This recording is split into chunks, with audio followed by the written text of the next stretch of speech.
destroyed because of this freak. I won't allow it! These babies just saved this lame fest party!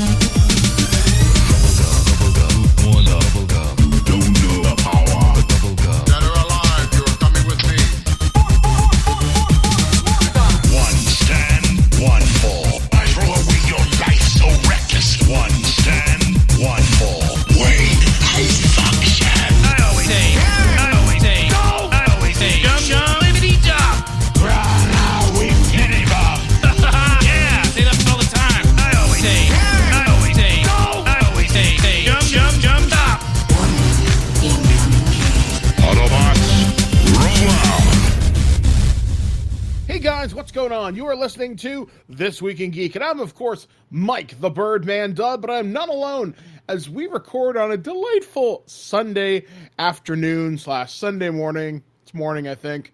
Anyway, I'm joined with... Alex, who just took a sip of coffee. Good times. So, yes, guys, we're typically recording the show on Sunday, though you're not hearing this till Monday, because right now, when you're listening to us, I'm at a doctor's appointment. History! Anyway, exciting time. So yes, anyway, guys, we are halfway through the month of November. We are beginning to wind things down here on TWIG, though you wouldn't know that from the amount of crap we've been putting out recently. Lots of review stuff has come through the door. We'll talk about that a little bit later on. But yeah, we're halfway through the month. We've got a bunch of game releases which have just come out for us, though. We're not covering these ones because we didn't get review copies. We didn't get Star Wars Jedi Fallen Order, which is a game I want to take my time with because I'm a Star Wars fan and I really want to kind of get into this. Plus, I hear it's got Souls-like gameplay, so I guess getting my ass kicked with a lightsaber is going to be a new experience to me, but I just may play it on super easy just to feel the story. Pokemon Sword and Shield came out. Though evidently there's a bug in it. If you bought the game digitally, it can screw up your SD card. So, thankfully, my copy's coming via Amazon, and it's on cartridge, so I don't have to worry about this. But Alex got his digitally, and you're not touching it till it's patched. Yeah, I'm like I got a copy of Shield because you said you were getting Sword, right? Yeah. So I got that. And I'm like, okay, it's installed, and it's going to just sit there until I hear about a patch coming out. Because, we both have decent sized memory cards, like 256 gig. But I was like, do I want it digital or do I want it physical? And I went, you know what, digital's cool, especially now that I have a Switch Lite as well as original. So like that way I can install it on both, and then just pick up my save file and go where I want. Well, I'm not going to touch it at all until they have a major patch out, because apparently it's not breaking the system, but it's corrupting and erasing your entire SD card. You'd have to re-download every single game. Yeah, that's a fat load of nope. We're not doing that. So hopefully they'll get a chance to get that fixed in the next little bit. So hopefully Nintendo and Game Freak get that worked out. I'm trying to think what else has happened this week. Well, the other releases that we're not covering are Need for Speed Heat, because that seemed to come out of nowhere. And honestly, who cares? Yeah, and to be honest, EA's sort of been dropping the ball when it comes to like even marketing. Like, did you even know there was a Need for Speed until like this month? No, actually, I completely forgot about it. Shenmue 3 comes out this week. We could get a copy of that, but I don't have time. Me neither. We might eventually get it. Who knows? And then what else is coming? I'm just looking at release dates of like considered like physical release dates. Mm-hmm. Neverwinter Nights Enhanced Edition comes out in December. Sniper Ghost Warrior contracts. Civ 6 is getting a console release, and that's pretty much it. There's going to be like indie titles, and that like it seemed that. At least for major consoles, I wonder if there might be more on the actual Switch than there are on like full-size consoles. But it seems like, for the most part, Star Wars and Death Stranding were the last two major releases of the year. Outside of Pokemon, yeah. Yeah, outside of Pokemon, like I was. You see, the thing is, a lot of these sites that show release dates, they don't list the Switch as a console; they still list it as a handheld. So it's usually under a different That's category. so weird. But yeah, but it makes sense. Like especially now with the Switch Lite being a completely handheld device, I can see why a lot of sites are starting to do that, like removing it from the category altogether. Yeah, it does make a certain degree of sense. So, speaking of stuff, this week we've begun consolidating stuff for our holiday gift guide. I've received stuff from Numbskull Designs. I received some stuff from DK Publishing. I received stuff from Wizards of the Coast. So I am literally hip deep in books right now. So I'll be doing a lot of reading over the next little bit. And I'm hip deep in headphones and accessories and stuff that are coming in the mail. So yeah, it's going to be a very interesting little while on there for our gift guide. Like I said, it should be coming out either December 10th or 12th. We generally like to give you at least a week and a half, 2 weeks to buy stuff. And with Amazon Prime, you can do that now. That's the wonders of the internet. You couldn't so much do that like even 5 years ago. Just how quick things have moved along in the world of e-commerce. So, let's see. So coming up on this week's show, review-wise, we're going to give you our review of Death Stranding. Alex took a look on that on the PlayStation 4. I will be looking at the Cyberpunk Red Quick Start Kit, I think it is, by R. Talsorian. So if you want to get primed for Cyberpunk 2077 when that drops in April, you can do that. If you want to get a primer for the game universe or in the role-playing game, which will be coming out a little bit later. We're also going to be taking a look at Just Dance 2020. You might be wondering, how does a guy in a wheelchair play a dancing game? I'm going to tell you. And we'll be looking at that from Ubisoft. Plus, we have a lot of news to cover this week. Some weird, some good, some bad, some just plain really friggin' out there. So yeah, you're going to look forward to that here on This Week in Geek, otherwise known as TWIG, your flagship of stupidity. But before we go any further, let's watch Norman Reedus make a piss grenade right here on TWIG, the flagship of stupidity. The podcast you love because we're awesome. Death Stranding was one of my most anticipated games of the last couple of years. I am somebody who has only played a few of Kojima's releases before and enjoyed them, and I'm not always been like a really big stealth gamer, so I like to see that he was doing something finally different outside of the Metal Gear genre. Now, it's funny how it's been sort of divisive amongst some reviewers and some players in that I'm not going to get into the whole like, oh, it's American audience is different than the rest of the world or anything like that. I'm just going to talk about the game and discuss its merits on its own. And I can say this: it's one of the most unique, weird, and fun experiences I've had. It's not what you would expect. I think some people went into it expecting this is going to be a shooter or a pure action game or a pure stealth game, and it's not. It's sort of a mix of all of that and like an interactive movie/adventure title. Where you're slowly learning more and more of the lore of the world. And it's just as weird as anything he's ever done before. So I can say this without a doubt, without even, going further into the review, it's the best looking PS4 game I've ever seen. For a long time, as far as exclusives go, The Order had the best visual graphics for facial animations. That game that only had like 6 or 10 hours of gameplay and completely flopped. Well, you get a heck of a lot more gameplay in this. And this has better facial animations, better overall. It's basically pushing what the PS4 can do. I'm playing it on the PS4 Pro in 1080p with HDR on, so that you can get the best performance it can get. Like, this is a game that would basically not work very well on the PS4 Pro in 4K because you'd be compromising a lot of the frame rate. This is a game that is this is peak PS4 Pro 1080p gameplay, which is what the PS4 Pro is good at.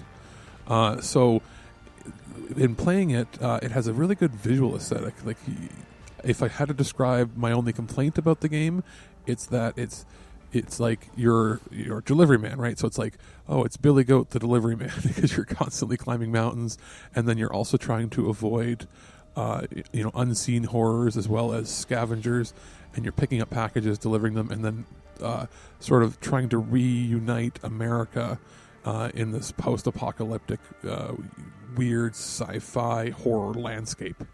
Now, there is some interesting aspects to the social part of the game. It's a single-player experience, but anybody that's logged into the game can lose their packages along the way, and then anybody else can pick them up, deliver them, and then you sort of share the rewards in a little bit of it. There's a building aspect where you can build extra tools to cross mountains and stuff, and that's pretty cool.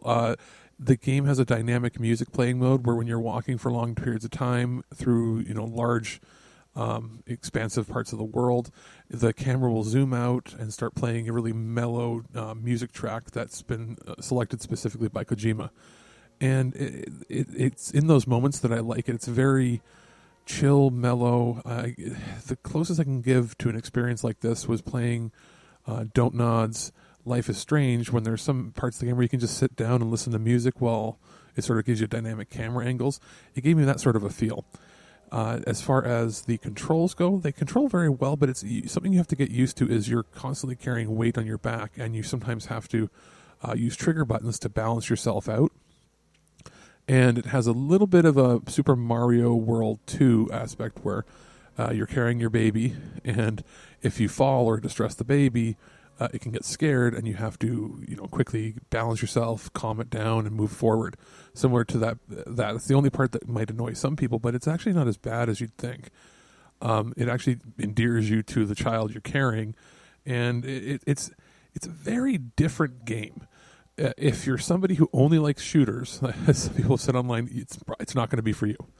But if you're somebody who likes unique, interesting games and sort of pushes the envelope for how games are played, as well as how the narratives are delivered in games, this is going to be one for you. I'm very much a story-driven gamer, and this puzzled me, as it should, and also endeared me to it. So I'm somebody who is going to be predisposed, I think, to like this sort of weirdness. But it was not so weird that I was like, screw this game, I'm not going to play it, this is ridiculous. I was intrigued to see what was going to happen next every bit of the way. And you are going to get plenty of hours of gameplay out of this, and you can pick it up and play for, an hour at a time if you really wanted to just do some random deliveries and sort of muck around in the world, or you can play and actually further the storyline. A little quick tip: don't meander too far at the beginning of the game around, because you'll get not lost, but you want to get to chapter 3 and get through that, because that's where the world opens up and you really start to get to explore and travel. The sound design is top notch, on top of how great the visuals are. And I would say it's a contender for not necessarily Game of the Year, but definitely PS4 exclusive of the year. And it should be on everybody's radar if you're a big fan of Kojima's work in the past. And even if you're not, watch a couple trailers, try it out. I think you're going to like it. It's probably one of my top 5 games of the year.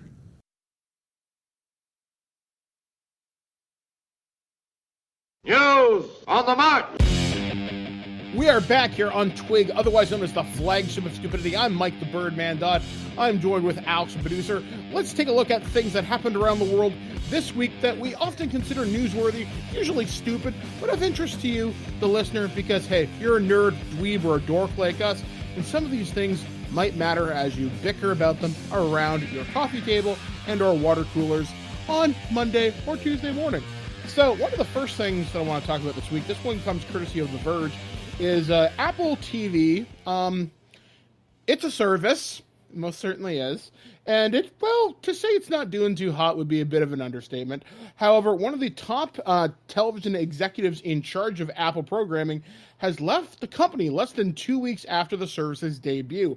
So Kim Rosenfeld left his position as head of current scripted programming, documentary, and unscripted content, according to the Hollywood Reporter. There aren't any additional details on Rosenfeld's departure. However, it's kind of a big deal, considering he had signed a first-look deal with Apple, which suggests an amicable split. He was one of the He was one of the first people that Apple TV Plus chiefs Zach Vandenberg and James, I can't pronounce this guy's last name, Eric, hired when they were building the team. Prior to Apple, he was a long-standing executive at Sony TV, where the other two had originally came from. What this means for the Apple's original slate, which includes The Morning Show, C. Dickinson, and For All Mankind, weren't received particularly well from critics. However, some people have found C and For All Mankind as okay, but ultimately just kind of forgettable.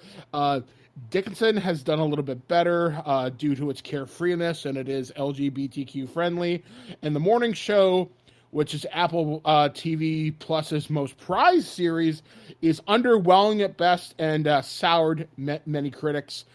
James Posniak at the New York Times wrote, "It's like something assembled in a clean room out of good show parts from an incompatible supplier. Under the gleaming surface as sleek and aerodyne as an Apple store, it is kludge."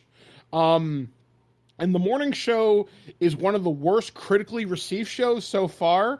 However, it has an audience score of 92%, so figure that one out. Now I can sort of allude to the issue here is Apple, when they decided to launch the service, signed with partners that were basically two partners. They signed with Lionsgate and they signed with Sony because neither of which have had any real success in their own streaming category. Crackle closed in Canada, and Crackle's been sort of an abysmal failure in the States too. Nobody wants a free television service that has more commercials than television does. You know what I mean? Yeah. Like it had invasive ads every 5 to 10 minutes for 2 to 3 minutes, and it's like, come on, you're a streaming service, give us something better, or give us an option to pay to get rid of them. And then they just got rid of the service altogether in Canada, and the shows that they had produced had been generally low budget. So now they're like, Apple gave them tons of money to produce these shows, and they're really high budget, but they don't feel like they belong on that service. They feel more like they would belong on something like Showtime or HBO or Netflix. You can't launch a service with only properties you own as a company, like Apple owns, which is very little, and then have a total 5 shows. It doesn't make any sense. Half of their shows haven't even premiered yet. Mm-hmm. I think the problem with Apple TV Plus is it's yet another streaming service that had launched so close to Disney Plus as to good luck. There is no... These shows, they don't have the appeal of, say, The Mandalorian. They don't have the appeal of, say, something The World According to Jeff Goldblum, which that's a whole mess right now on Twitter, and the less I say about it, the better, because it's a goddamn mess. But the thing is, these 4 shows, they've got great cast. They have a lot of money behind them. C has friggin' Jason Momoa. The Morning Show has Jennifer Aniston. These should be hits. Well, the producers and directors, and set designers, everything of C, it's the people that did the recent trilogy of Planet of the Apes movies, and they have the same style of budget. We're talking, they spent a couple $100 million developing these shows, so they're not cheap by any means, and they could find an audience on a better network. It's just they didn't. Apple TV didn't advertise itself. Apple TV didn't provide access to press to even watch the stuff early. You had to wait until it came out. Yeah, which is disconcerting. Because we had to request access. We still don't have access. You still don't have access to it. It's one thing to not have access to Disney stuff because they've traditionally don't do that. Yeah, they're Disney. They don't need us. But even then, years ago, Disney's the one that they've not really done pre-release stuff, or even their theatrical movies don't get a whole lot of critics to see them first. Unless it's like red carpet, you typically don't go. Yeah, exactly. And when it comes to them, sending stuff to the press on a wider scale, they haven't really done that since they bought since they bought Marvel. Prior to that, they had been known to do a little more, but they just don't. So nobody's expecting there, but people were expecting Apple to go all out and be like, hey, especially for something that's $5 a month, you would have figured they would have comped a whole bunch of press just to have access, just to get the word out there about it. But they didn't. And then they have a staggered weird thing, like 2 or 3 other shows premiered with 3 episodes all at once, and then it's going to be weekly after that. Why would you give 3 episodes of each of your shows and then weekly? It made no sense. Yeah, I mean, it's a little different with Disney and The Mandalorian, which we'll talk about in just a minute, because you got 2 episodes the first week because they're setting their release schedule to be Fridays. But they wanted to give you something day one. So that made a little bit more sense. I mean, I guess if these shows had gave you something day one, here's the first episode, and then this show's basically kind of follow the Disney model, what day is going to be your release day, but don't dump an odd number on and then go to weekly. Yeah, so what I see happening is Apple's very stubborn. They won't want to abandon it unless they absolutely have to, but I do see them scaling it back or having to revamp their entire marketing campaign for it. What I can see happening is I can see it completely falling apart eventually, and then all of these shows being renegotiated with somebody. They won't go to Disney. They probably won't go Netflix, even though people might think they would go there. I could see the morning show going to Netflix just because of Jennifer Aniston. It all depends if they want to negotiate with Hulu. The shows Hulu's also Disney now, are they not? Yeah, they're part Disney, part other people. I could see Netflix grabbing international rights to it, but I don't know. Like the shows like C are very expensive, and I could see them spending the money to renew them, even if they're not being watched, because they want to look like they're doing well. Mm-hmm. They have the kind of money where they could do that. You know where else I could see them going is I could see them doing a deal with Amazon. Yeah, because Amazon Prime is putting out a lot of money to make Amazon Video look good, and their original series, I think they've got Fleabag, Carnival or something. Is that the weird fairy fucking one? No, Carnival was HBO. You're thinking of Carnival Row. That's it. Yeah, they're doing some co-productions with BBC, which is what HBO did years ago to bring their prestige up. Netflix does it too, but their big ones are Man in the High Castle, the American Gods, and the what Good was Omens. the one they? What was? Yeah, but say that's the one that they did this past summer, and that was a co-production with BBC. And then they've got The Boys. Yep, which just finished wrapping season 2. Yeah, they've got a whole bunch of high quality shows, and they got more in the works there. And then don't forget, they still have that $1 billion Lord of the Rings in production, like where they spent $1 billion to make the show, which I can't believe. Like I thought that was fake. No, it's like no, it's and that's not like they're going, oh, here's we're paying for 10 seasons. They're like, no, like the Lord of the Rings, they're making however many episodes they need to tell that story, and that's going to be whatever season. It's one season for $1 billion. I'm like, what? And apparently it's because that Bezos is a nut job for Lord of the Rings, and he's taking it partially out of his own investment, not just through Amazon itself. That's pretty crazy, but then again, hey, when you are like the richest man on earth, you want Lord of the Rings? Sir, we will bring Sir Ian McKellen to your house. When you're worth like $100 billion, what's the big deal spending 1% of your wealth on the show you want to see? Yeah, honestly, if I was that kind of rich, man, we're getting a Mass Effect TV series. Here's $10 billion. I want it next year. No, if I had that kind of money, I would single-handedly fund the next 20 Troma films. Or I wonder what's going on there. I think it was Showtime. I can't remember because there was something mentioned about it at Comic-Con about a year or two ago. The Fallout TV series. Bring that. Hell, I think it was either Showtime or Amazon had money in that, but I can't remember. To be honest, if I was doing, if I had that kind of money, I would be funding a whole bunch of like stateside based Power Rangers, and I don't mean Power Rangers. I'd be making my own tokusatsu shows. Like or Yeah. I'd be bringing back, previous franchises, making your own. Have think like what you could do with like if you actually if I had that kind of money, that's when you make the Ava show and you put $1 billion into making Ava or Gundam. Yeah, or BattleTech, because that'd be a franchise. Basically, picture Game of Thrones, but with mechs, because it's all about different houses and clans, and Well, it's hell, weird. It's awesome. Even Robotech, and I mean, I know it was an amalgamation of shows, but imagine doing a proper adaptation of that. Yeah.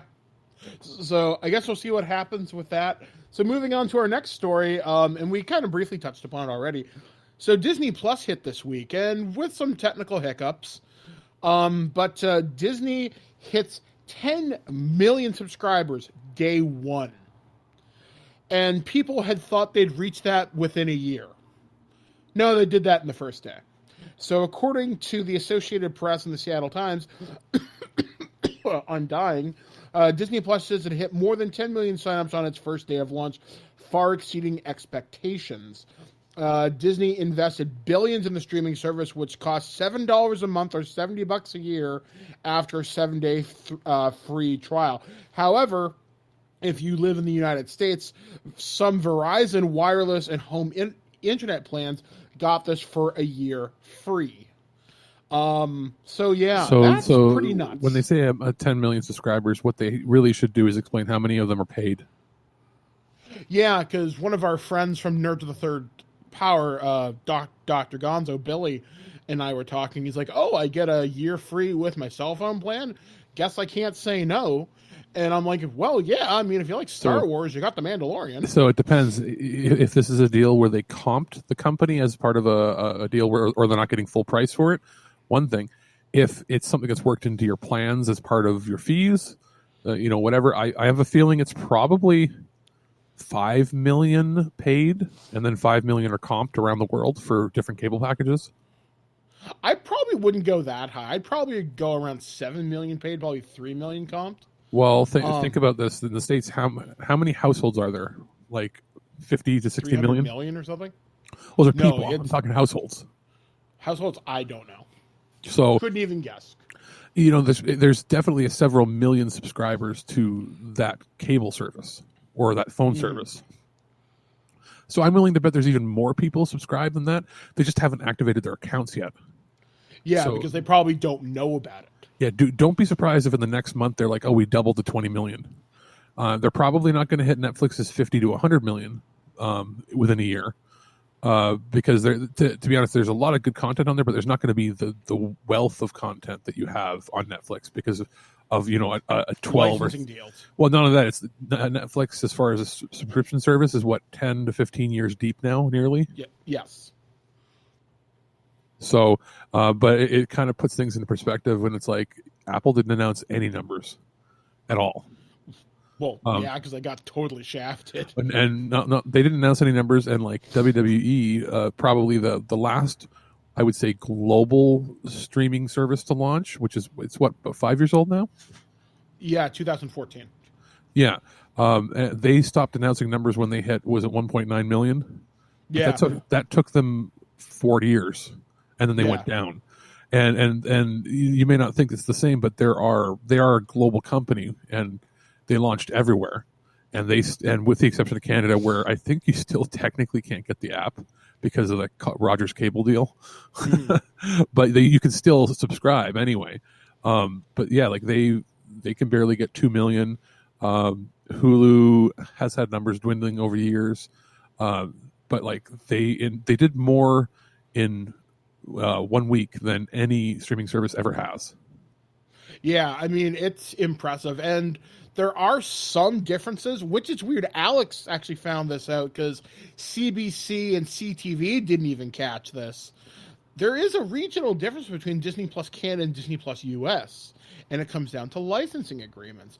Under the Marvel side of it, we don't get Disney's Runaways, which is a Hulu exclusive, I think, or FX, or one of them. So it's Hulu in the States, but in Canada, we don't even get Hulu. So that means it's probably a deal with Crave. It's probably a deal with Crave, which for anybody in the States is Our version of Hulu. Yeah, owned by one of Ish. the major ISP / cable company / evil overlord companies.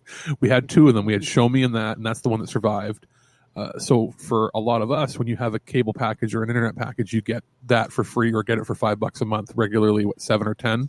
And you can like stack things on there for an extra $10. You get the HBO and everything like that. So that's sort of our only national exclusive service, and a lot of shows that are. For instance, CBS All Access. CBS All Access is like half price in Canada because half of the shows aren't even available on there because they're all deals with Crave. So like Star Trek Discovery, you can't get Star Trek on the CBS All Access app in Canada because they have a deal with Netflix for some stuff, and they have all of the new stuff goes on Crave. So it's a similar deal there. But yeah, you can't get Marvel's Runaways. You can't get X-Men Evolution, which is a cartoon series. And I think that's it, pretty much. X-Men Evolution doesn't even show up in the search. Yeah, there are some miscellaneous movies and such, but they tell you when it'll be available. They actually give you a specific date. It'll say available May 7th, 2020. Coco, you can see Coco, but if you go to play it, it gives you a notice saying it won't be available till the 29th of November. And then there's as far as shows that don't even show up, X-Men Evolution, I believe, and Marvel's Runaways are the only two that don't show up at all in our list. Which means whoever wrote this article was from our local cable station. It was actually local cable affiliate. It was actually local radio, local talk radio for the region. And then that article went up and then went national. So somebody here spending time at the radio station, probably flipping through, going, "Hey, how come that's not there?" Yeah, some dork, some nerd like us figured that out, which I think is pretty cool. Just about the Disney launch, though, fairly similar to the U.S. That's pretty impressive. There's also some things on there that they haven't announced. Like they've not done a very good job of explaining what exclusives are on there, other than the shows that they already created. For instance, there are brand new transfers of some older films in 4K with HDR. So like we're talking top tier streaming, better quality than anything except for like an ultra Blu-ray disc. Well, some of these movies haven't even had a regular Blu-ray release ever. So like we're talking, they made the jump from like interlaced DVD from like 15 years ago all the way up to 4K ultra. The big one being Black Cauldron. It's sort of like the redheaded stepchild of the Disney classic animated movies, because it was the only animated movie they ever made that was PG-13, because it's pretty dark if you haven't seen it. But it has ultra release on there, and it's never had a Blu-ray release either. They also have some 70s movies, like TV movies, that they've gone back and made in 4K. Like, it doesn't make any sense. It's almost like they're testing the waters. It seems like if these are watched a lot on here, they'll probably release a standalone release on the Disney Club. Like, probably. So yeah. Good. So once again, thank you, Disney. I'm really liking your content so far. Also of note, they are going to fix The Simpsons, which was released in the improper aspect ratio.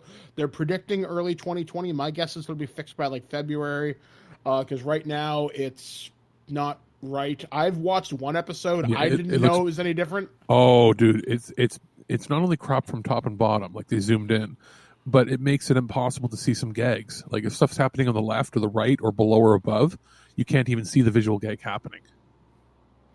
I never noticed until somebody pointed it out. Also, they didn't use there is newer masters from the DVDs. They're TV copies that they cropped. So they have like, like the moire patterns throughout it, or like weird interlacing issues. Like, and it looks really washed out. And you're like, why? Because the service previously that had it, like when Hulu had it, looked perfectly fine. FX. Or you said FX. That's right. It looked perfectly fine. Or if you watch it on TV and reruns, it looks perfectly fine, even zoomed in or whatever. So they clearly use an inferior copy. And if you're looking for Fox properties, it's that and I think two other, and that's it. They don't have anything else yet. Like, what do you mean? Like for movies and stuff? They have 0 Fox properties other than I think 3 movies they listed and The Simpsons. No other Fox cartoons. Like you can't get King of the Hill. You can't get anything like that on there. I imagine that'll come with time. That'll be over the next year. But they or also two. because They also probably don't want to cannibalize the FX app, I'm imagining. Oh, that app's going to go away. I guarantee it. They're gonna get rid of I guarantee you every Fox major property that was on like Fox proper will go there, and FX app will just be for whatever is current airing, on their 2 channels, and that eventually might just go away, because why would they want to cannibalize themselves by having multiple services when there's more people using the Disney service now that subscribe to 10 million. There's more people in 1 week using that than have ever even touched or knew about the FX app. True. I guess certain things, because if we're talking all Fox animated shows, I think you'd be hard pressed to find Family Guy on there.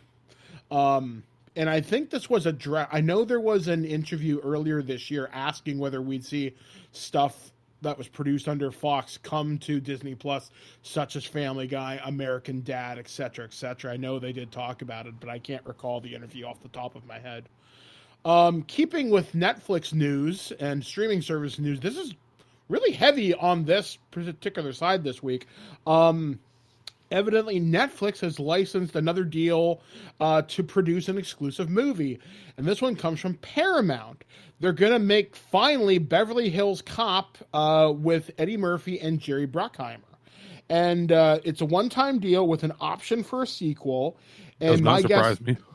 My guess is they saw the success of their other Netflix movies, such as My Name is Dolomite, or what is it? My Name is Dolomite? Was that the newest one?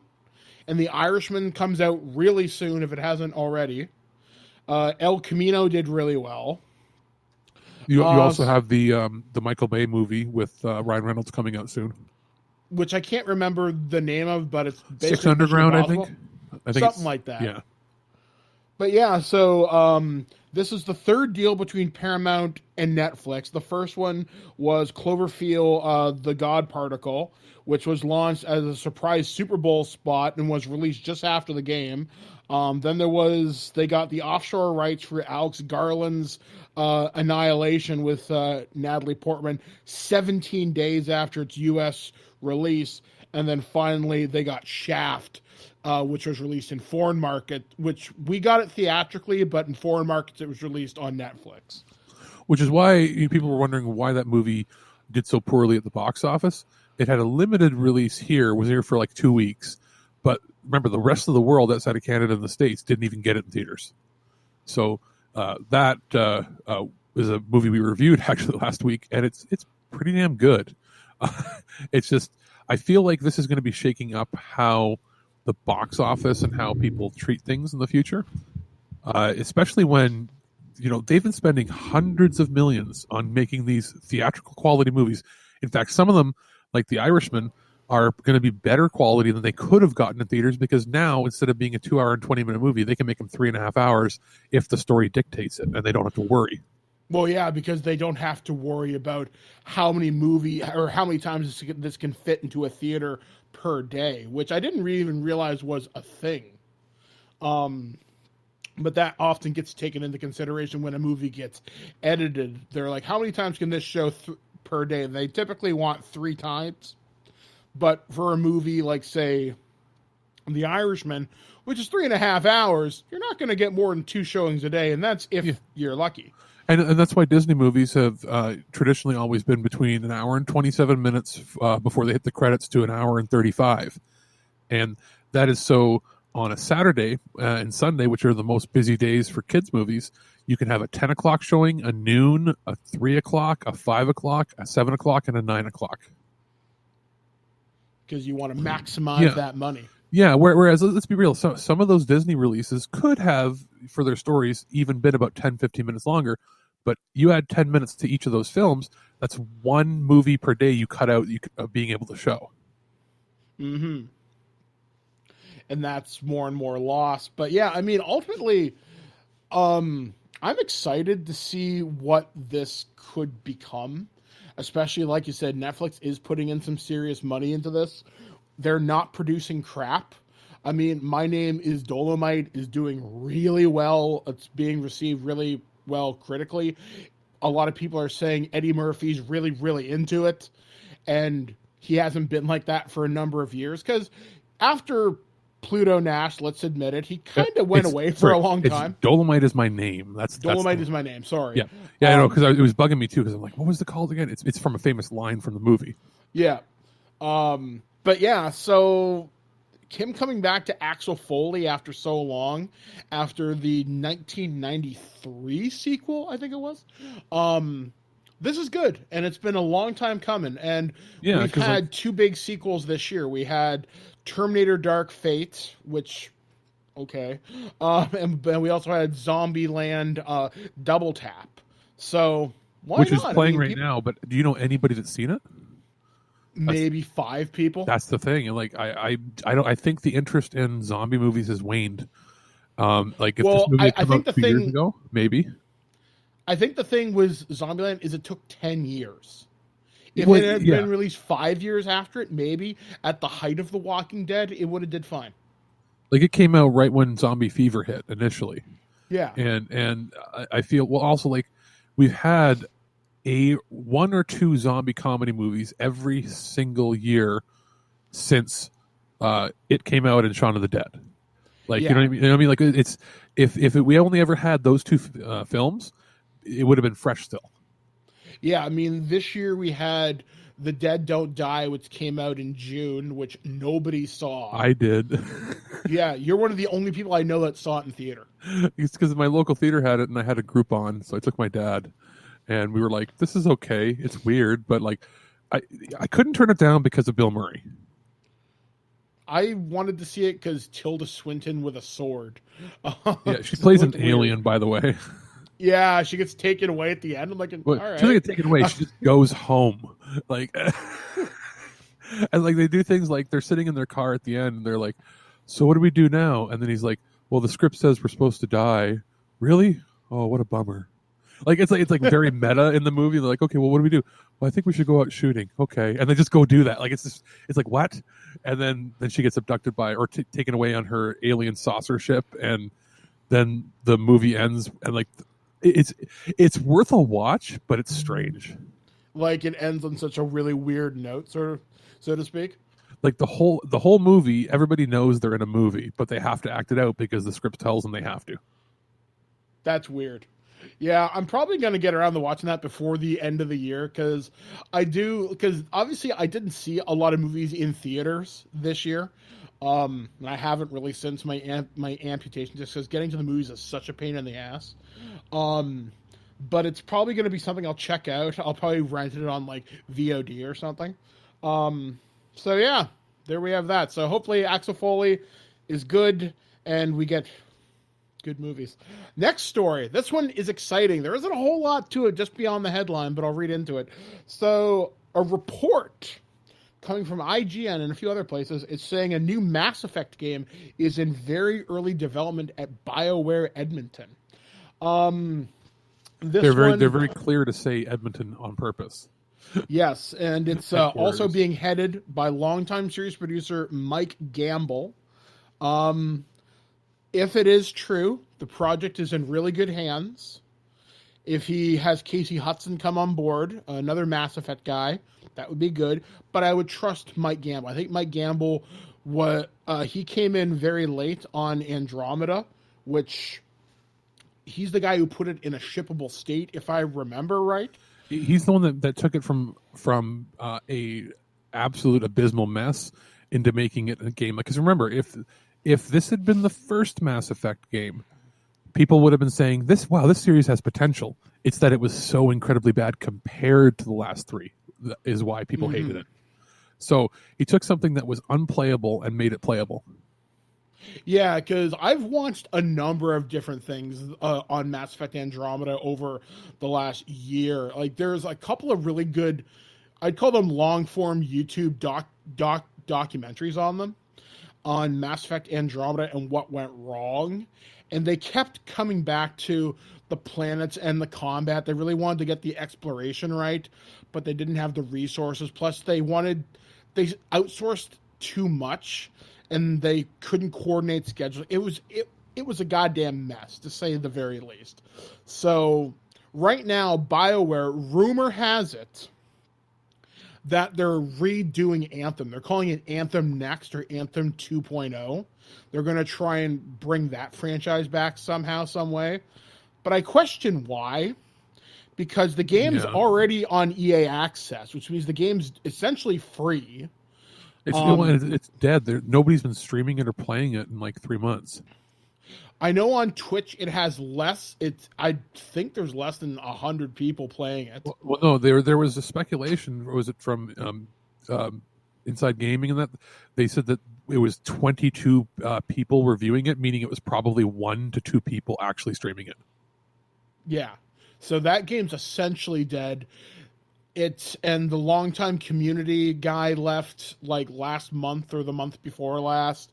The Cataclysm event did essentially nothing, and it was postponed. There was a whole roadmap of content they promised, didn't deliver on. They had to focus more on fixing bugs and other problems with it. And now what happened? Now imagine what if they took the gameplay, and now that they've got the engine, they'll have bugs all worked out. The gameplay from Anthem, and then put it into the story of Andromeda with that much of a narrative. You probably would have had a really good game. I don't know. Nothing about Anthem looked interesting to me. Not one thing. Now, before they jump on board and make all these games, what they really need to do is stop working on other games and only work on Dragon Age 4. Like, really. If that game has to hit next gen consoles like within 2 years, or their entire studio's done. I think it's okay to have a small team working conceptually and getting things rolling, but not develop significant resources at it yet. If you have a artist and a story writer work on it, fine, but you should not be diverting any artists or any programmers. Yes, exactly. Like, get your basics first. But then again, what do you and I realistically know about game design? True, but we've seen enough to know that if you look at all these companies that have fallen apart, it's when they stretch themselves too thin. Don't be too ambitious in scope, whether it be for one game or spreading yourselves too thin, thinking you can handle 5 or 6 projects at once. Yeah, exactly. Nail the one project you have to, and kind of doodle on the side. Yeah, with like what a smart idea would be. Okay, put 90% of your resources into making Dragon Age. Put like 8% of your resources into getting the next Mass Effect off the ground, and I'm not talking like, there's still going to be resources for like maintaining games that are currently there, but that's usually sent off to another team. And then take that other 2% and have those people really delve into maybe a new IP, or, where could we go next from here? Sort of like a conceptual team. Because that's smart. You give yourself something to work on for the next game, and then you have a team that's working on like what's in the next 5 to 10 year plan. But there's only so much they can do before EA just breathes down their neck and are like, well, we need more microtransactions because shareholders need more money. I mean, one of the things, if BioWare can really nail it, maybe they'll have the clout to have EA, without a better way of phrasing this, fuck off with the microtransactions. Because recently, with Jedi Fallen Order and Respawn, EA left them alone, and that's because they had such success with Apex Legends, and Vince Zampella is a big enough dude who can say, hey man, I kind of know what I'm doing. Trust me on this one. BioWare, Casey Hudson, Mike Gamble, these big BioWare guys need to be able to have that clout with them and say, hey, look, you trusted us with Mass Effect 3 and the entire series. Sure, we had to stumble with Andromeda. Give us another chance, and we'll land this. So hopefully that's what ends up happening. Because you're right, they need to knock this out of the park. Like a best case scenario would honestly be them buying themselves out of ownership, which companies have done in the past, especially if like Bungie, you know what I mean, like buying themselves out or getting out of and becoming a truly independent contractor again. Because remember, Mass Effect, the first game was born, even though it was eventually they were picked up by EA, that was still when they were doing Microsoft games, and they weren't a first-party studio. They had a contract to make games for them. And they just sort of rode that wave because Dragon Age was already in pre-production before they were purchased as well. So there's not been a single property they've created since their purchase by EA that was actually good that they've created all in heart, because really Anthem's the only game they've made truly like since their acquisition that hasn't been something that diverted or was an evolution of a previous property. So if you look, that's what EA does. They purchase a company that has potential and has made things, and then say, all right, do the same thing over and over and over and over and over again. Yeah, I mean, with the Need for Speed franchise being a notable example. Yeah, they basically killed Criterion. Yeah, and any other studio associated with that franchise. So yeah, I mean, I have hope. I'm hoping we'll see a new Mass Effect in 5. That's my goal. Hopefully, it'll be a middle of the road PS5, Xbox, Project Scarlet title. Because I want the technology figured out. My prediction, honestly, is at E3 this year we see like pre-alpha stuff on Dragon Age, because people are saying, "Oh, it's so far away." No, they're scrambling now. Like if they're not working, you'll see a trailer. If they're not working currently on Anthem, which they've already, you can tell they've dropped off. What else could they be doing? So they're probably scrambling to get something together. It is going to probably be a similar case of what we see is not going to be what we actually get to play, but they're going to show something, and I predict that it won't be next. It won't be 2020. It won't be. If it is 2021, it'll be very late. It'll be holiday 2020. It would be like November, like before Black Friday sort of deal. Probably in the same time slot that the Star Wars game was. But even Dragon then, Age launch in December for its something like that. original release I think window? So holiday 2021 is my guess. If not there, it'll be summer of 2022.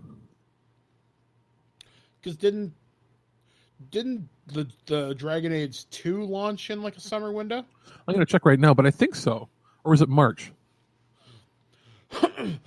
I'm trying to remember when I covered it for the radio station, and I covered it. I don't remember snow, so I think it was spring, maybe spring. So yeah, I mean, either way, we're hoping they do well with the next DragonAge. Mass Effects. Origins, the original Dragon Age, was November 3rd. Yeah. Then the second one was March. Okay. And Inquisition, their most critically acclaimed one, was November 20th. Okay, so they typically launch holiday. They launch holiday. Dragon Age 2 was the one that was rushed, and that's what people complained about, that it didn't seem finished. And then once they had all the DLC out, people were like, "Oh yeah, now it's a full game." So it probably should have waited till November of that year, but they launched early because that was when EA started pushing the whole, seasons pass, where you get 2 to 3 like 10-hour DLCs, which were basically like, it was playing the game. It was quite clear that it was meant to be part of the story, and instead of saying, "Hey, here's chapter 1, chapter 2, chapter 3," it's like, here's chapter 1, which we're calling the full game. Oh, and now you got to pay extra to get the rest. So it's clear that had they waited till November of that year, they would have had all the content ready for it. So hopefully they don't pull one of those. Like, you want to lose faith with the fans at this point? Have them at E3 announce chapter 1 coming next year. Be like, chapter 1? I hope they don't look at Final Fantasy, the remake, Final Fantasy VII, and go, "Well, we can take that route. You can't take that route. You're not Final Fantasy VII. Wow. You can't do that." So hopefully, like, I'm not trying to be cynical, but like, they need to step their game up real hard this generation. Absolutely. So, final news story this week, featuring one of our favorite actors, Renaissance man himself, Nicolas Cage, has spent, the better part of this decade churning out low-budget crap. And the last time he was in a major theatrical movie was 2011's Ghost Rider Spirit of Vengeance. However, Lionsgate has beat out several people to get the rights to his new movie. And I love the name of this movie. The Unbearable Weight of Massive Talent. It's a movie. It's a movie about Nicolas Cage, who plays Nicolas Cage. So I'm gonna read you part of the article which describes the story, and you tell me what you think. So, Cage, if deals close, would star as actor Nicolas Cage. The character is desperate to get a role in a new Tarantino movie while also dealing with a strained relationship with his teenage daughter. He also occasionally talks to an egotistical 1990s version of himself who rides him for making too many crappy movies and for not being a star anymore. The Cage character is also under a mountain of debt and finds himself forced to make an appearance at the birthday party of a Mexican billionaire who happens to be a fan of Cage's work and secretly hopes to show him a script he's been working on. While he bonds with the man, Cage is informed by the CIA that the billionaire is actually a drug cartel kingpin who has kidnapped the daughter of a Mexican presidential nominee and is recruited by the U.S. government to get intelligence. The situation spirals even more dramatically when the Mexican brings over Cage's daughter and his ex-wife for reconciliation. When their lives are on the line, Cage takes on the role of a lifetime. Does this not sound like the most amazing thing ever? Do you know what it is? Do you remember JCVD, but with Nick Cage? I was going to say it's Jean-Claude Van Damme's JCVD mixed with Being John Malkovich. Yeah, or what was that Jean-Claude Van Damme show on Amazon Video? Jean-Claude Van Johnson or something? Yeah, yes. But that one wasn't. Yeah, like it's like that. But JCVD mixed with that. Please let him when he has to save his family at the end. Give him the wig from Con Air. From Con Air, yeah. Put the bunny down. we have to see that, because he's done some fun, ridiculous movies. Like I think, the Ghost Rider was probably the last major release. Yep. And then the other one was Drive Angry. Wasn't that the same year? Oh, and he also did Colors Out of Space this year.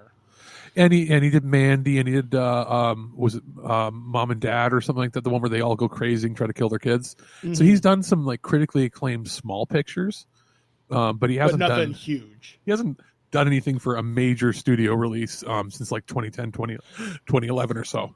Which sucks because there was for a long-standing rumor he was going to do National Treasure 3, but recently somebody asked him about it. He's like, yeah, that project's dead. Which sucks because I always thought the Ben Franklin or what Ben Yates, whatever the fuck his name was. Ben Yates. I always thought that character deserved another shot. I always thought if they were going to do another one, it would end up being a TV series on like HBO or something. Or Netflix. Like think about like a miniseries. Put National Treasure on Disney Plus and make it. No, I mean I'm talking like a series. Yeah, give them a six episode miniseries. It's proven that they can do it on a smaller budget. They've done it with the Librarian series with Noah Wyle. Mm-hmm. But you could definitely do, or even like not even a series. If Disney Plus was like, hey, we're going to do 3 of these a year as TV movies, but they're going to be streaming movies. You could do that, and then they film them all at once, obviously, but you could do it for 120 million and have them be significantly better than a TV movie, but maybe not quite the same extravagant quality of the theatrical. And you could do that. Keep them coming back like every 4 months. There's another TV movie of his. And that could keep him employed for years. But he sort of just didn't fall off the map. Like I was hoping that they were going to do like another Expendables, and he was somebody who was missing from that franchise. Yeah. I mean, I want this to be such a success. I love Nicolas Cage. I've always loved Nicolas Cage. He's sort of my backup action hero to JCVD. If I had to be rescued by somebody, I want it to be him. Now, do you want him to have a Malkovich moment, like where it's he looks in a restaurant, everybody is him, even the women? Yes, I do. Yeah, I want him to look into a sea of crowd of people and have them CG all of his faces from all the different movies he's been in, like Vampire's Kiss and everything. Like have him reference everything he's done previously. I hope so. Like, I want to see Raising Arizona Nick Cage. I want The Rock Nick Cage. I want Con Air Nick Cage. The letters of the alphabet, Nick Cage. Yeah, like I want every weird role he's ever done. Just give me not the bees, all of it, tons of it. I hope there's a moment in this new Cage movie where he's running down the street screaming, "I'm a vampire! I'm a vampire!" Which he did. What I want is for him to like go meet the cartel guy, the drug guy, and be walking and talking to him, and then he's like he just starts swatting him, randomly runs away from a bee, and he just like says, "Sorry, I've had bad experiences before." I mean, it's going to be good, and the thing is, Cage could potentially not even get this, which is the weird thing. Oh, how great would it be if they cast Jean-Claude Van Damme as Nicolas Cage in this movie, and then have Nick Cage play Jean-Claude Van Damme in the movie? It's, we're in a weird era of filmmaking where weirder stuff gets made now, where you can have a really bizarre concept, and as long as it makes somebody laugh at the table, they're like, yeah, all right. Like, one example, I think of a weird movie I'm surprised got made, although it's been really well critically received, is Jojo Rabbit. Like, I never thought I'd see a movie where Taika Waititi plays Hitler. Well, I mean, it's literally a movie, a coming of age movie where a young boy and his imaginary friend Hitler learn to navigate the world of being a Nazi. Yeah, it's so strange, and I've heard such good things about it. I hear he's really funny. I hear Scarlett Johansson turns in a really good performance. There was really it has a very 70s movie feel when they had that kind of freedom before corporations started buying up all the studios. If you look there, I forget what article. I'll see if I can find it. But Taika Waititi was questioned about, when you're writing the script, what did you do? When he finished the script, he sent it over to Mel Brooks to have him look over it. I mean, Mel Brooks hasn't made a movie in 21 years. Mm-hmm. And he's in his 90s. But the fact that he's still so well respected in the comedy community, he sent it over to him, and he sent back, here are my notes, and he left a blank page. So nice. That tells you if it's so in my mind, that's like almost going to be approval. Yeah, it's not even just that. It's like, oh, so is it basically like, is it a Mel Brooks movie by association at that point? If Mel Brooks has 0 notes on it, like he liked it so much that he's like, here's my notes, and it's just literally a blank page. Even then, he's still delivering zingers. Yeah. So I mean, it looks good. I want to see how it does in theaters. I just don't have time necessarily to go see it. I don't think it's playing anywhere near me, which is unfortunate. Yeah, it's playing at Landmark here. I don't know if the regular Cineplex is showing it, or if they did, it's very limited. Yeah, so that's unfortunate. But back to the story at hand. Nicolas Cage, I hope you get this, because this movie will bring back... It's not that your career's really gone away, but I think this will put you right back in the limelight, and you'll have so much fun doing interviews about this movie, because you get to play yourself, essentially. So anyway, that's pretty much going to do it for this edition of the Nerd News.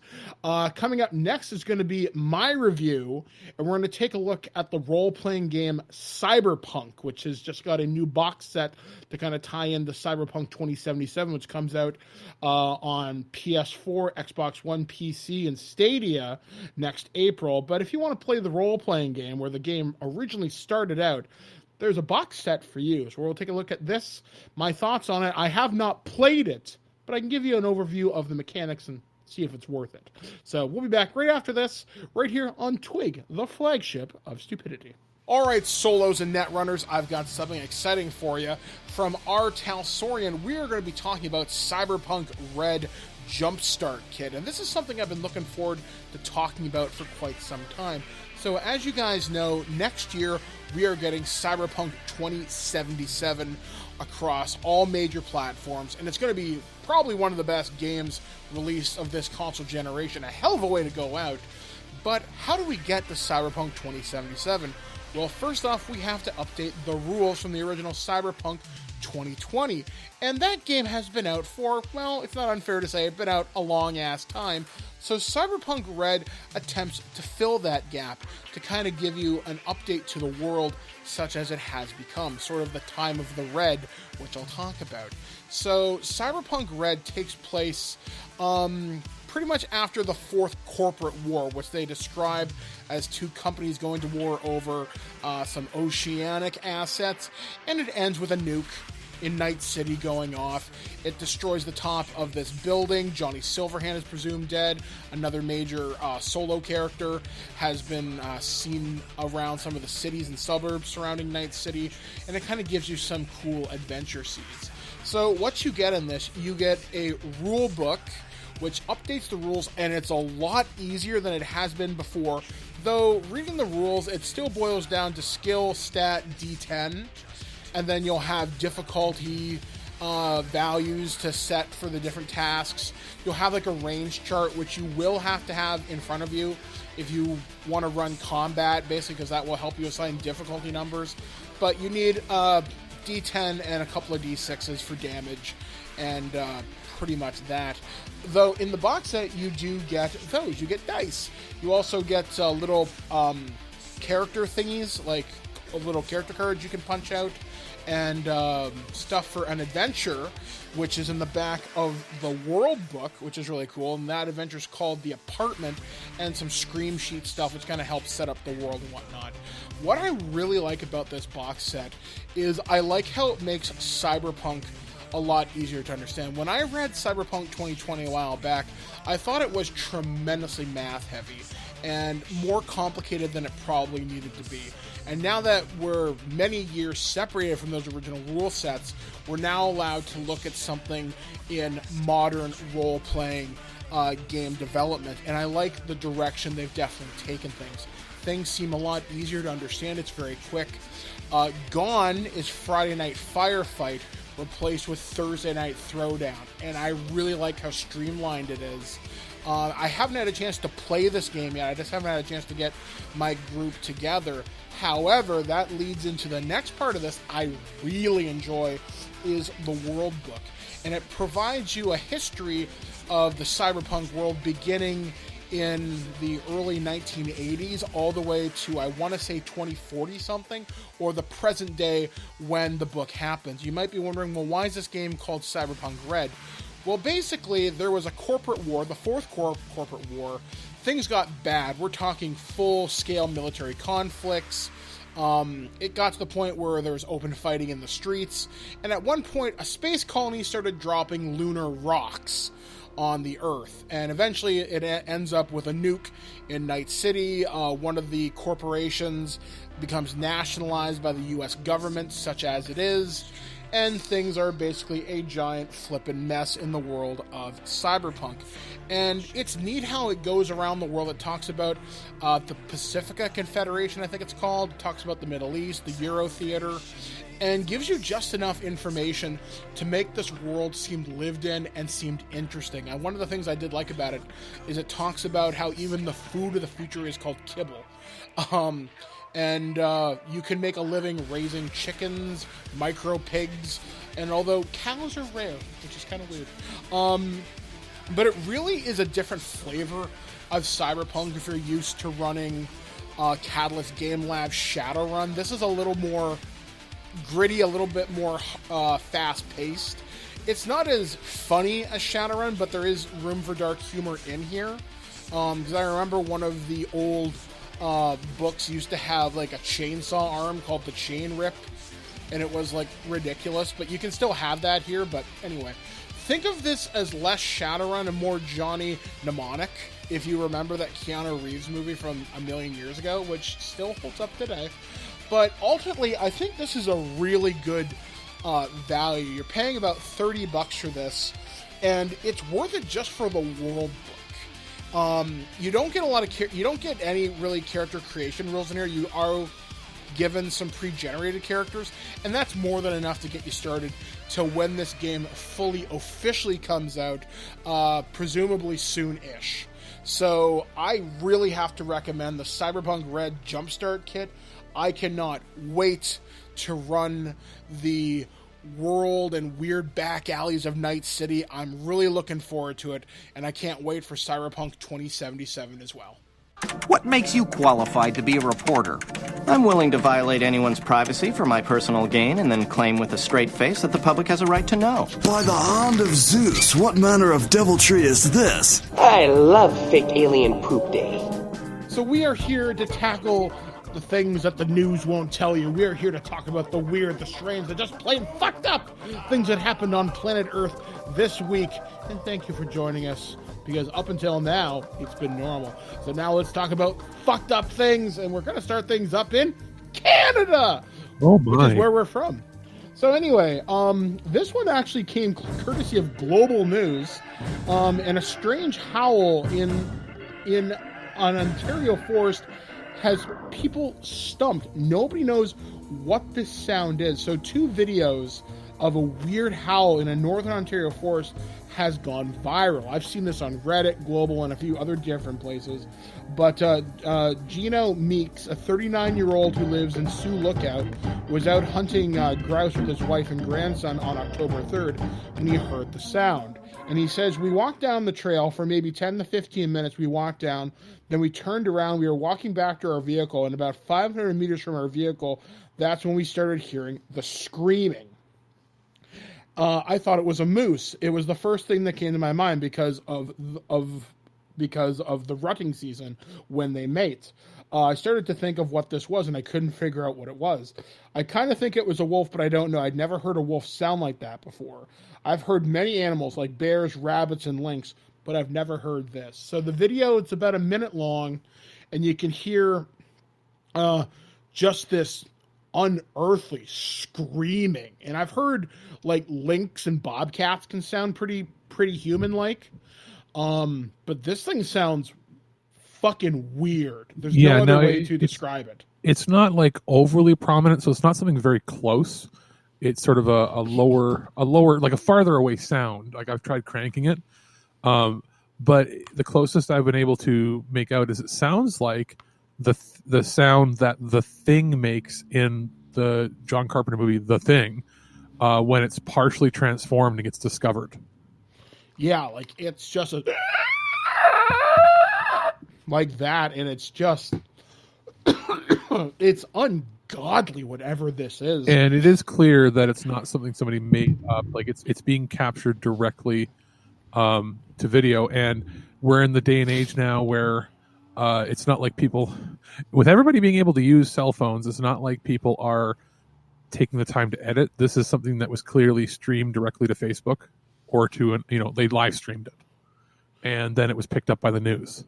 So you'd have to be a lot more sophisticated than this person would be to be editing the sound into it after the fact. So it's clearly whatever is being captured live. Yeah, I mean, and Sioux Lookout, for those of you that don't know, is in very rough northern Ontario, and that's some pretty deep bush up there. And if we want to talk about weird, let's talk about, people have said maybe it's a Sasquatch. I've actually seen that pop up on Facebook more than once. A friend of mine, one of her friends on her Facebook, I guess this guy's a hunter, and he's like, yeah, I've heard things like this before back in the bush. He says, I think it's a Bigfoot or a Sasquatch. Same thing, more or less.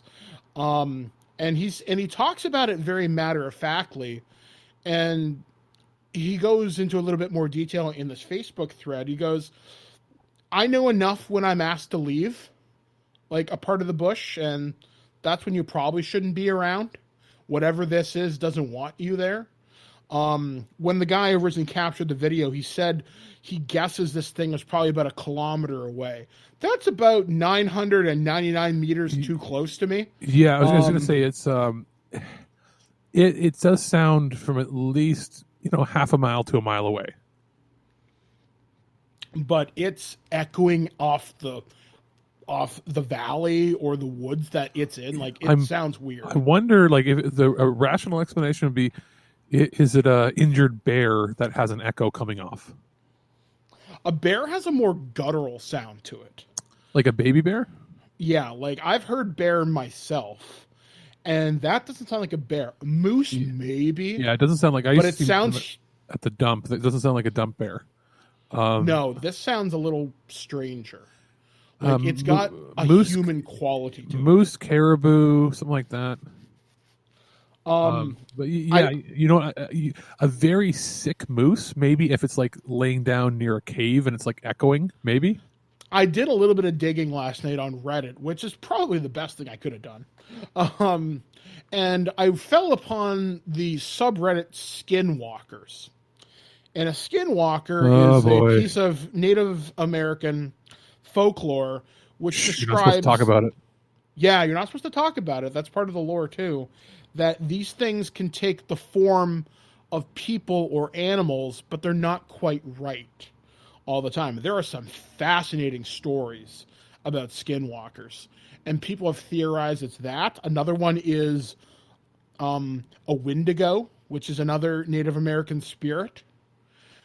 And I'm not saying it's that, but in the last 2 months, I've been told a story, and this person I consider to be fairly rational. And they told me about their encounter with a potential skinwalker, and this was in northern Ontario, not as far north as Sioux Lookout, but it got me thinking. This person is not prone to fits of fancy. And if you're telling me this, I don't believe it's youth masquerading. I don't believe this was your imagination running away with you. I believe what you saw happen to you. So maybe there are things out there that we can't explain. And I guess we'll never know what this thing is. And honestly, to play the role of the skeptic, which you often do, Alex, in this era of high-powered weaponry, unmanned drones, and thermographic cameras, I'm surprised we haven't caught a Bigfoot yet.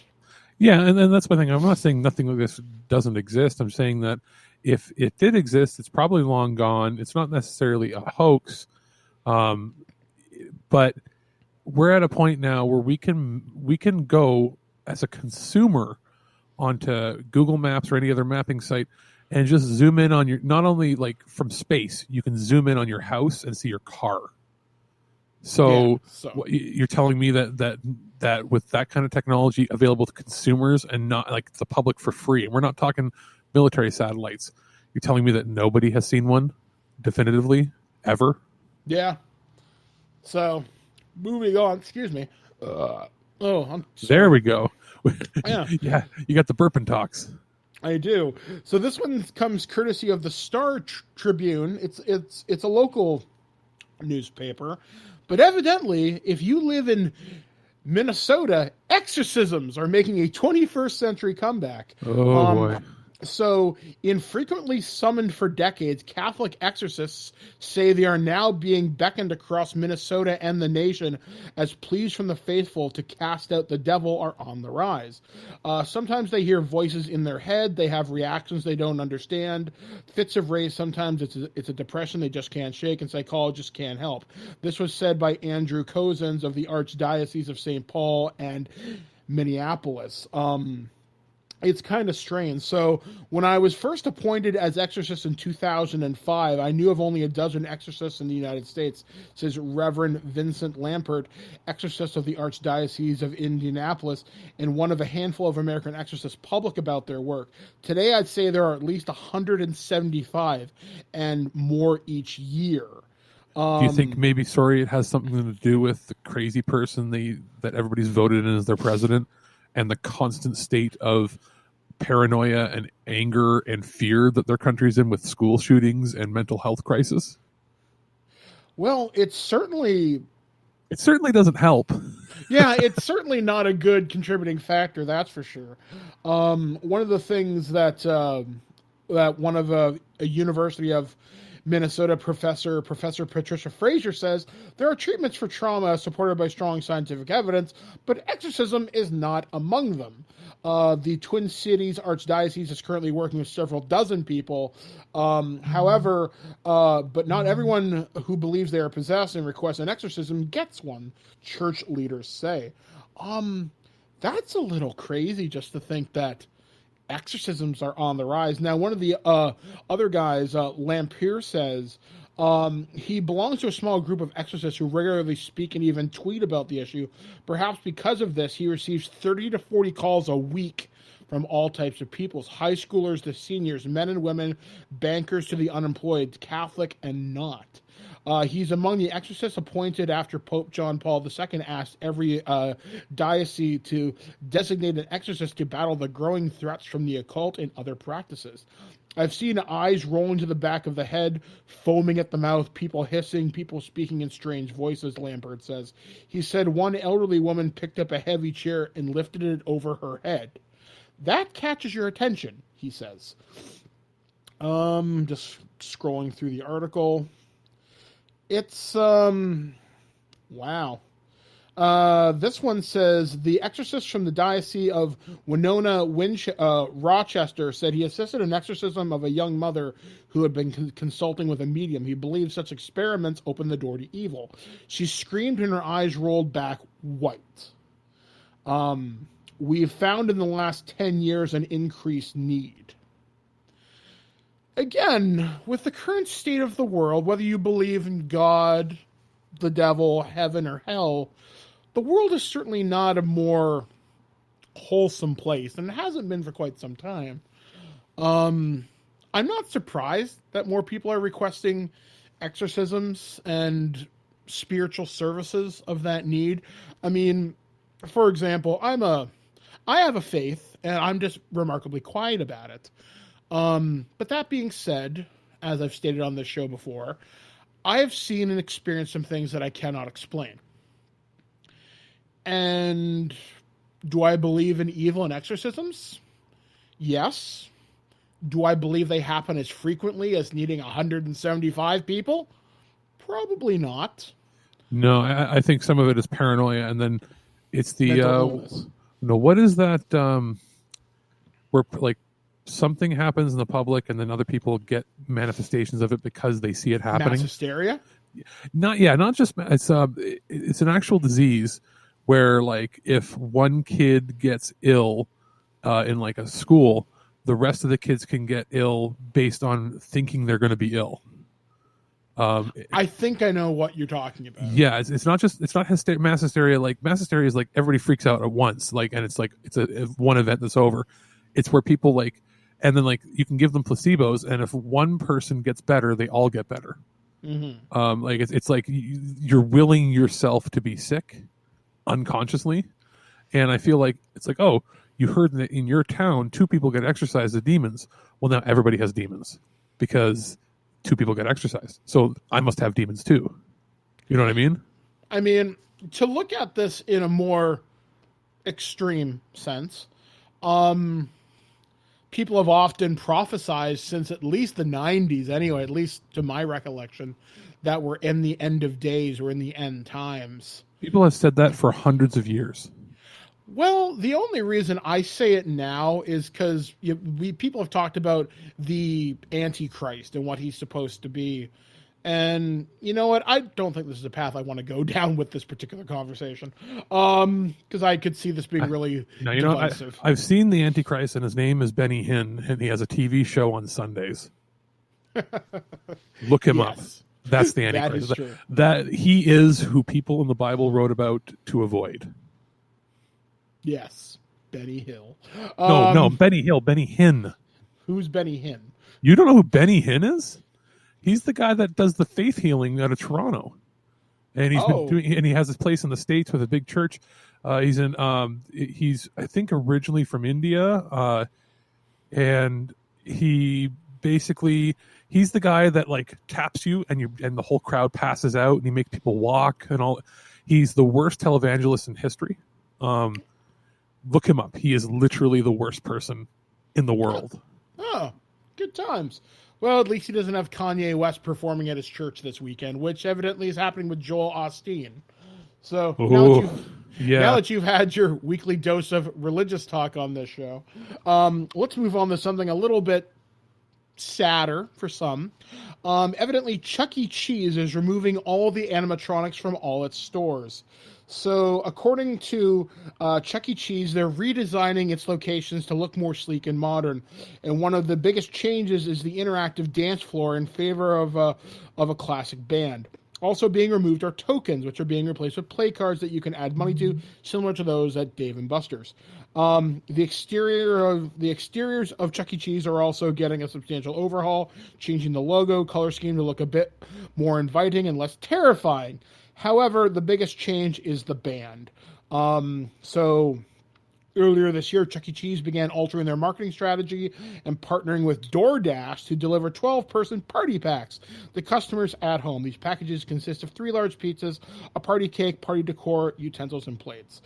Chuck E. Cheese is already known as the expert in fun, so it's a natural extension for us to be the first brand to deliver a fun anywhere a group wants to gather. Says Chuck E. Cheese marketing chief Ashley Zickerfoos, that's a hell of a name, said in a press release. Chuck E. Cheese is continually innovating to meet evolving customer needs. We've collaborated with DoorDash to create the Pizza Party Pack as a way to innovate within our growing delivery channel and bring a unique celebratory experience complete with food decor directly to guests with one click. This is going to sound really old and kind of sappy. I've always wanted to go to Chuck E. Cheese because growing up in Canada, we would get the American commercials, especially on Nickelodeon, TBS, CBS with the local affiliates, stuff like that. And we grew up watching Saturday morning cartoons like Ninja Turtles or Ghostbusters or whatever, and there'd always be Chuck E. Cheese. And I think the tagline was Chuck E. Cheese, where a kid can be a kid. You'd always see the ball pit, which inevitably would be covered in piss. Yeah, but now what do we have? We had Wally World was the Canadian equivalent. There was something. I know there was a Chuck E. Cheese location. I want to say in Cambridge. There was one in Cambridge. Something. But there was also Wally World, and then Kid Zone was the one in KW region, and it was basically a knockoff version. Yeah, but the big reason I always wanted to see that animatronic band or the guy in the Chuck E. Cheese costume. And I know that's so stupid. You know what's funny? I wouldn't be surprised. Like, we should just go to Dave and Buster's. It's just it's adult version of Chuck E. Cheese, right? Yeah, I mean, I've been to a Dave and Buster's couple times. In fact, one of the best video games I ever played was at a Dave & Buster's. I played the Terminator Salvation video game at a Dave & Buster's with my friend Pete, and that was a tremendous amount of fun. And it's been a while since I've gone back to one. I had my bachelor party at a Palladium, which is essentially a Dave & Buster's with the serial numbers kind of filed off. The Palladium is not the same as it used to be. That's unfortunate. They sold 99% of their arcade cabinets to Cineplex, so that's where all the Cineplex movie theaters have. And what's left is a place that if you buy a time card, you can't use them on 90% of the machines because you can only use them on old arcade games. There's about 15. The entire arcade has maybe 40 games now in Mississauga. That's the only Palladium left. Yeah, that's where I went for my bachelor party. And it's not the same building. It's not the 3-story building they used to have. It's a little tiny building near Square One. Yeah, that's where I went. Oh, you went to the shitty one? Okay. Yes, I went to the shitty one. Because the old one that used to be right off the highway near Toronto, that was the double-story Costco-sized one. Back when it was... Do you remember when it was called Sega World? I don't remember Sega World. Yeah, Palladium. Sega was co-owner of Palladium originally. Maybe vaguely I do, actually, now that you mention it. They used to... do you remember the show Anti-Gravity Room? Yes. That and Reviews on the Run used to do their stuff out of there. Okay. And like it was literally like if you went into a double-story Walmart, maybe even triple story. I think certain areas were taller than that even. So, but let's say you went into like a double-story Walmart, and there was like 1,500 arcade machines. It was the biggest arcade in the world, like bigger than Japan, anywhere like that. And that's what happened when it went bankrupt. They ended up getting rid of all of them, and they opened up one location, and that one location is garbage. If you want to play the new Mario Kart racing game, that'll be $4 for 2 minutes of play. Yeah, no. Yeah, they're basically dead. They're only there for tourists or people that get off the bus right there in Mississauga. It's too bad because it used to be like Canada had the premier arcade, and then arcade died. I don't know. Just with the whole Chuck E. Cheese thing, that's yet another piece of nostalgia that's been wiped away. But then again, I'm sure it's bound to come back in some capacity because Toys R Us is somehow making a comeback. Yeah, so somebody will make it as a boutique thing. Like they'll make one or two locations that is like a premier sort of tourist attraction.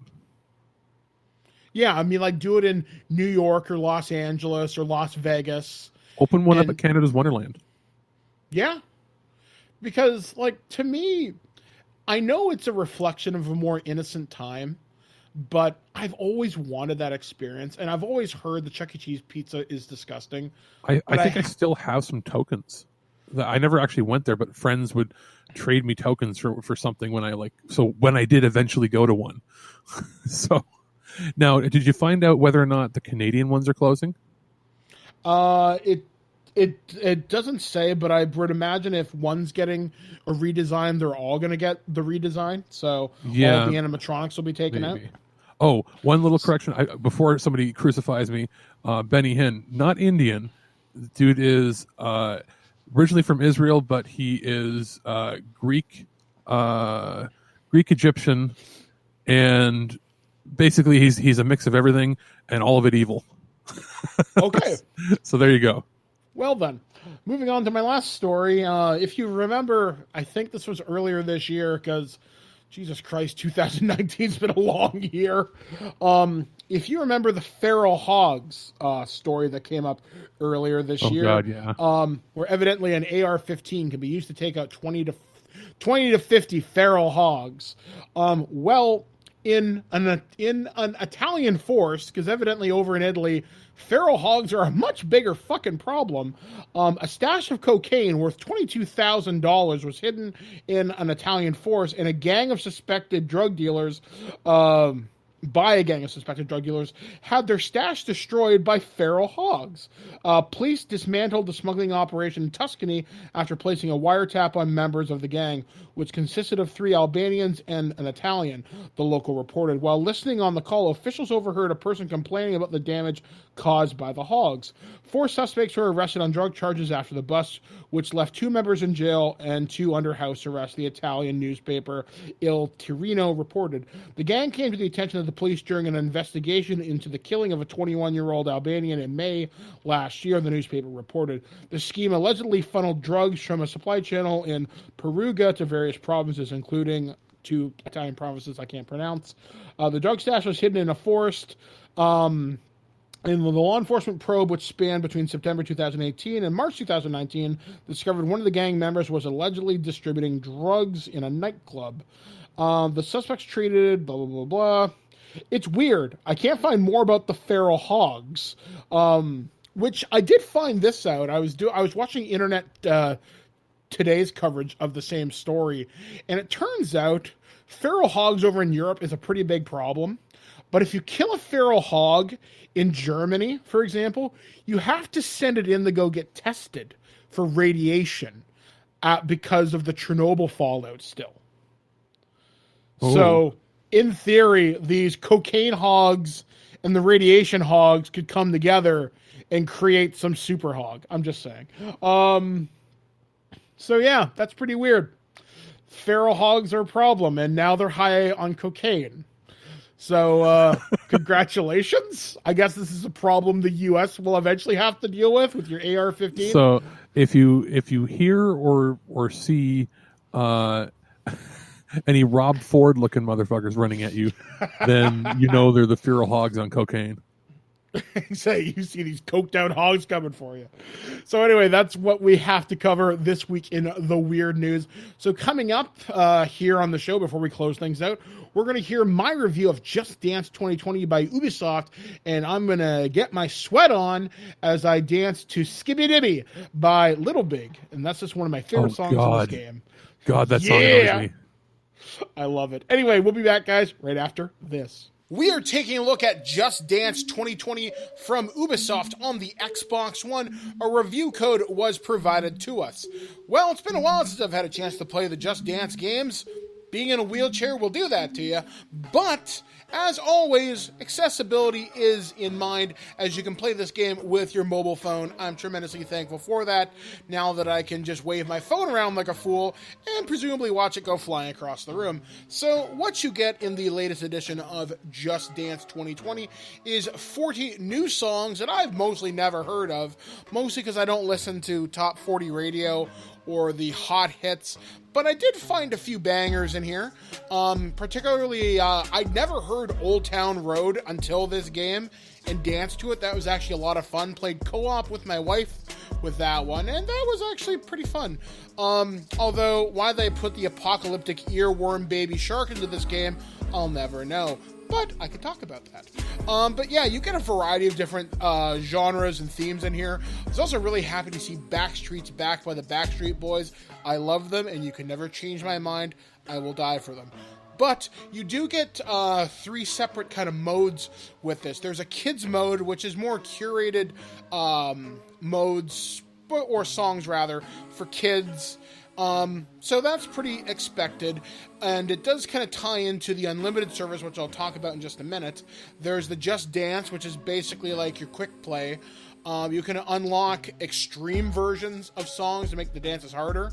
Yeah, that's not happening with me. And then there's kind of like a story mode, where you go through the history of the Just Dance franchise, play various songs from other games, and dance them. I've only played a couple of them so far, mostly because this game actually gives me a legit workout, and I'm fat and tired.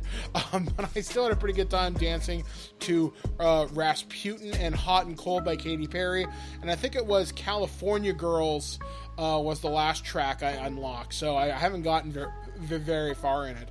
But there's a lot to unlock in this game. There's new avatars, there's like a sticker album where you can like basically make the covers of previous Just Dance games. There's like aliases. I am known as the Pillow Connoisseur and a Sashimi Expert. My avatar is a cat, which sounds really weird.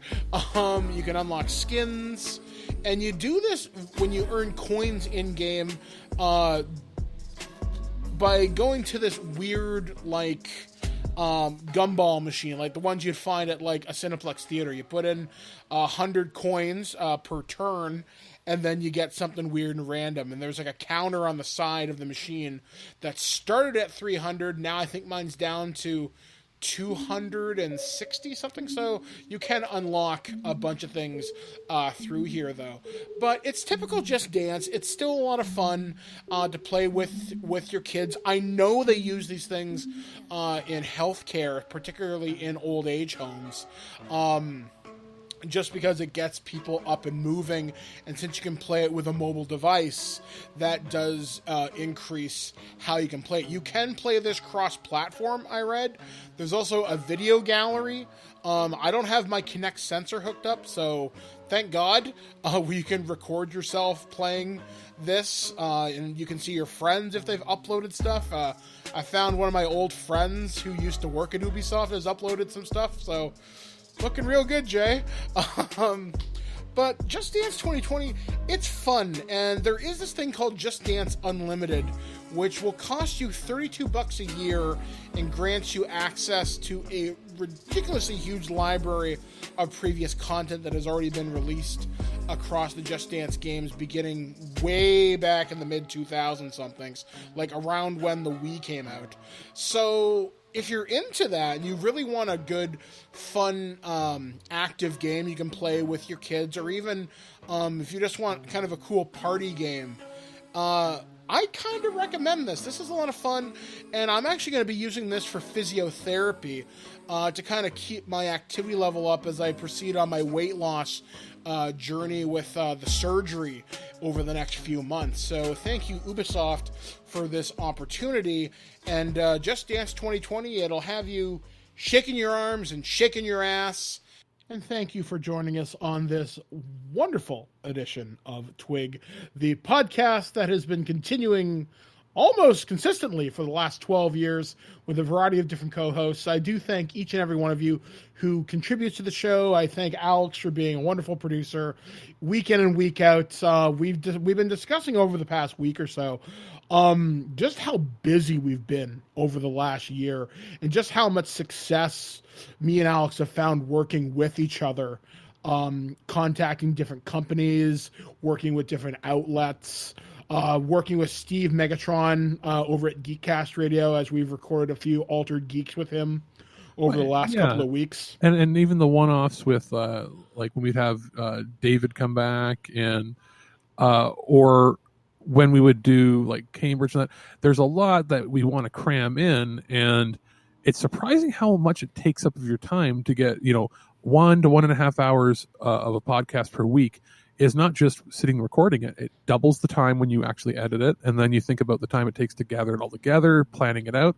So it's surprising. It's funny how podcasting can almost be a full-time job, only you don't get paid, but it's still fulfilling. Yeah, exactly. I mean, with us, we don't make any money. We just get stuff, and that stuff is not for free. Like people will think, oh, I just get free stuff. It's like, no, you still have to work for it. You still have to actually, somebody gives it to you. You have to consume it. You have to critique it. You have to look at it. You have to promote it. There are things you do there, and so it's free in the sense of you didn't pay monetarily for it. Yeah, exactly. I mean, there's still the expectation of you maintaining your ethics to review it, as you said, critique it, and be honest with it. And that's the thing that I've always prided upon TWIG here, except for very early on, I didn't know what I was doing. I had one review I wasn't very pleased with myself in retrospect, but I had been reviewing the original Transformers game on the Wii back in 2007. Oh, was that one of your first games? One of the first games, if not the first game I ever reviewed. And the game where I knew I was kind of ready for the big time was when I reviewed Vampire Reign on the PS3 and just let it have it both fucking barrels. I wrote the script, but Pierce voiced it. And one of the lines that comes to mind is, you'll have more fun being chased by actual vampires than playing this game. But yeah, it's certainly been a ride. We've learned a lot. We've been invited to a lot of things. Vampire Reign, I forgot about it. I just looked at the cover. Oh my God. And there was a pseudo remake sequel like a couple years later. It was really dumb. Where you had one hit death. It was fucking stupid. Either way, fuck that game. But yeah, it's been exciting. And now that Alex is receiving vinyl for review, we're getting a lot more hardware. It's for anybody listening, like, because I would say probably 50% or more are in the States of our audience. It is not easy being a podcast getting reviews in Canada when there's international shipping involved for a lot of these things. So whereas we're very fortunate that companies are willing to send stuff, because sometimes, remember when we had the postal strike last year or year, like 14 months ago or so. We had a strike where we had people asking, hey, we sent you this to check out. How come you haven't checked it out yet? And we're like, what? What do you mean you sent us stuff? And especially because back then people were still using a lot of regular post, and because it was always the cheapest to go international. Well, we had stuff showing up. The strike ended in, what was it, November? October, I think. October. And we had stuff showing up in February that had been locked in crates at like shipping yards. So it was like, and then we didn't know, because when you send stuff like that, a lot of times you don't have tracking numbers. So now most companies have switched to using a private courier, but that's more money. Like to send something, if let's say you're a reviewer, why you see a lot of reviewers in like California or shows like that there, because that's where a lot of stuff ships out of. So it costs them $5 to ship something, across the state. On an account or through the mail, it could cost 10 times that to ship it, international. So and especially now that I think the U.S. is pulling out of a postal agreement, which I don't know whether it's gone through. That will double international rates to ship packages. Which is why people are more using FedEx. They've gone back to the way that they used to do in the 90s, which was courier everything, which costs more initially, but in the long run, it's probably cheaper when you have your own broker and all that. So, like, when you think about stuff that we have that we're getting for review that is shipped physically from Canada, it's like maybe 3 companies, right? Like, would you say like a lot of times if we do get things from Ubisoft, it comes from Canada because they have a big headquarters up here. Yeah. If we get stuff like when we're reviewing movies from VVS Films, they're based out of Toronto and they ship things right from Toronto. And then maybe some smaller companies, but for the most part, everything comes from the States. So like you got like you're one of the influencers that got that big pack from Activision. Yeah, and that was not cheap to ship. It was like anything where it comes overnight from the States is not cheap. So we're always thankful because these are things where not a lot of outlets in Canada get that, and we have the advantage of being out. 12. We're going to be going into the 13th year, which is kind of amazing. Yeah, like I can't believe how long this podcast has been running. And I'm surprised the amount of people that have passed through my doors and have gone on to their own projects. Like Andrew Roebuck, he's done some amazing podcasts. He's a consistent writer. I'm so proud of him. But not to throw him under the bus, but we did blow his mind when he realized that we had been reviewing Vinegar Syndrome's products for the last year, and he's like, "You guys review Vinegar Syndrome products?"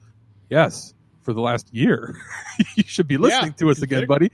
And he goes, "Oh, I'm sorry." And then I noticed that we had a drastic uptick in previous episode downloads. But yeah, you have people that have sort of gone their separate ways all across the country. Some have reconsolidated back here. And it's hard. You very rarely will have a show go with the same host this long when it's a paid gig in the first place, let alone not paid. So you've sort of been the guy that's been consistent the entire time, and we've had ebbs and flows, and now I think we've got a nice sort of groove. Like it's not just like for what was it, 3 or 4 years? It was just the Mike show. Yeah, and even before that, it had been the mostly Mike show, the mostly Mike, except for the roundtables. Yeah, exactly. Where I bring in Blanchard or Ryan or somebody like that. Yeah. Yeah, and then there was the spell where it was the Mike show, but run back in the background by Blanchard giving help while you were transitioning. Yeah. And then we're in the era of Alex controls you. Yeah, which is fine. I like being the talent reviewer. It gives me more time to focus on just kind of getting my headspace good, and this is a good working relationship. So thank you, Alex. I definitely appreciate it. Oh yeah, definitely thank you.